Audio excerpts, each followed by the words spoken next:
Hello friends, welcome to Chakra Indian food. நம்ம இன்றைக்கி ஈஸியான ஒரு சிக்கன் கிரேவி தாங்க பார்க்க போகிறோம். சப்பாத்தி, டிஃபன் ஐட்டம் எல்லாத்துக்கும் சாப்பிடக்கூடியது. அதுக்கு என்ன பண்ணணுன்னா, நான் ஒரு மண்சட்டியில் வந்து கொஞ்சமாக எண்ணெய் ஊற்றி வச்சுருக்கேன். எண்ணெய் சூடாகிற வரையும் வெயிட் பண்ணலாங்க. எண்ணெய் சூடானதுக்கப்புறம் நம்ம கம்மியான இன்க்ரீடியன்ஸ் வச்சு நல்ல ஒரு திக் கிரேவி தாங்க இன்றைக்கி பார்க்க போகிறோம். எண்ணெய் சூடாகிடுச்சுங்க.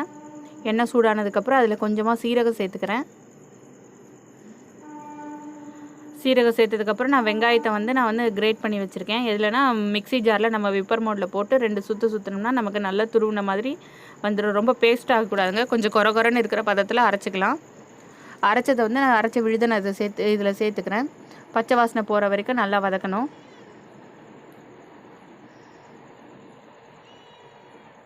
இந்த மாதிரி நம்ம வந்து கிரேவிக்கு கிரேட் பண்ணி போடும்போது நமக்கு வந்து கிரேவி கொஞ்சம் நல்ல திக்னஸாக கிடைக்கும். அதோடு வந்து பச்சை கருவேப்பிலை இலைகள் கொஞ்சம் சேர்த்துக்கிறேன். அதையும் நம்ம வெங்காய விழுதுகளோடு சேர்த்து நல்லா வதக்கலாம்.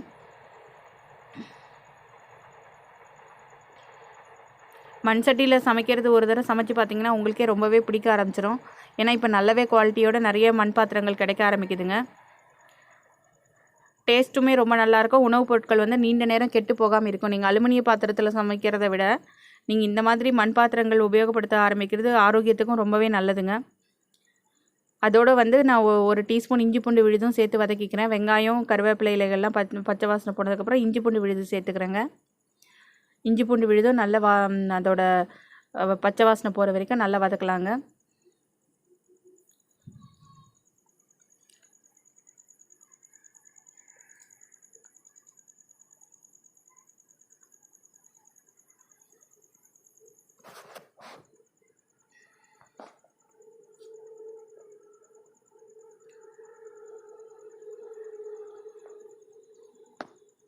அதோடு வந்து நான் பொடியாக கட் பண்ணி வச்சுருக்கிற 2 பச்சை மிளகாய், ஒரு பிடி கொத்தமல்லி இலைகள் அதையும் சேர்த்துக்கிறேன். கொத்தமல்லி இலைகள் முன்னாடியே சேர்க்கும்போது அது ஒரு வாசனை வித்தியாசமாக. கொத்தமல்லி இலைகள், பச்சை மிளகாய் எல்லாத்தையும் நல்லா பச்சை வாசனை போக வதக்கிட்டு அதுக்கப்புறம் நான் ஒரு பெரிய தக்காளியை பொடியாக கட் பண்ணி வச்சுருக்கேன். அதையும் போட்டு நல்லா வதக்கலாங்க. நல்லா எல்லாமே வந்து நல்லா வதங்கும் போது மேஷ் ஆகும்போது நமக்கு ஒரு கிரேவிக்கான திக்னஸ் இதில் தான், இந்த வெங்காயம் தக்காளியில் தான் நமக்கு கிடைக்கும். இதை நல்லா வதக்கிக்கலாம். அதுக்கப்புறம் வந்து நான் இதில் போட வேண்டிய மசாலா தூட்கள் எல்லாம் வந்து நான் வந்து அதில் போட்டு கொஞ்சம் தண்ணி போட்டு பேஸ்ட் மாதிரி கரைச்சி வச்சுருக்கேன். என்னென்ன அப்படின்னு பார்த்தீங்கன்னா, 1 டீஸ்பூன் தனி மிளகாத்தூள், 1.5 டீஸ்பூன் தனியாத்தூள், 1/2 டீஸ்பூன் கரம் மசாலா பொடி, அதோட 1/4 டீஸ்பூன் மஞ்சத்தூள் எல்லாத்தையும் வந்து தண்ணியில் கரைச்சி நம்ம இந்த கிரேவியோடு சேர்த்துக்கலாம். சேர்த்து அதுவும் வந்து நல்லா பச்சை வாசனை போகிற வரைக்கும் நம்ம கலந்து விடலாம். ஒரு கொதி வரட்டும்.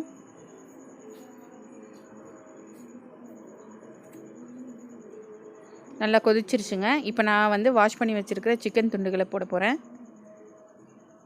1/2 kg சிக்கனுங்க இது.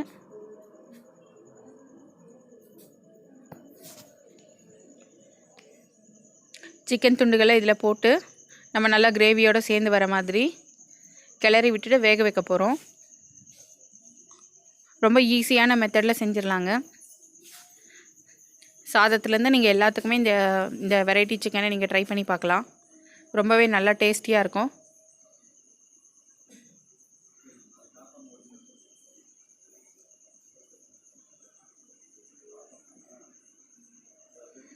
நல்லா கொதிக்க ஆரம்பிச்சிச்சுங்க. இப்போ சிக்கன்லேருந்தே வந்து தண்ணி விட ஆரம்பிச்சிருச்சு. சிக்கன்லேருந்து விடுற தண்ணியிலே நம்ம வந்து சமைச்சு முடிச்சிடலாம். நம்ம எக்ஸ்ட்ரா தண்ணி சேர்க்க வேண்டியதில்லை. நம்ம அப்பப்போ வந்து நம்ம கிளறி விட்டால் போதும். இப்போ நல்லா வெந்துருச்சுங்க. நம்ம ஃபைனலாக வந்து கொஞ்சமாக வாசனைக்காக காஞ்ச வெந்தயக்கீரை, அதாவது கசூரி மேத்தி கொஞ்சம் சேர்க்க போகிறோம். ஃபைனலாக கொஞ்சமாக பெப்பர் தூள் சேர்த்து நம்ம வேணுங்கிற திக்னஸில் திக் பண்ணி நம்ம எடுத்துக்கிட்டால் போதுமானது.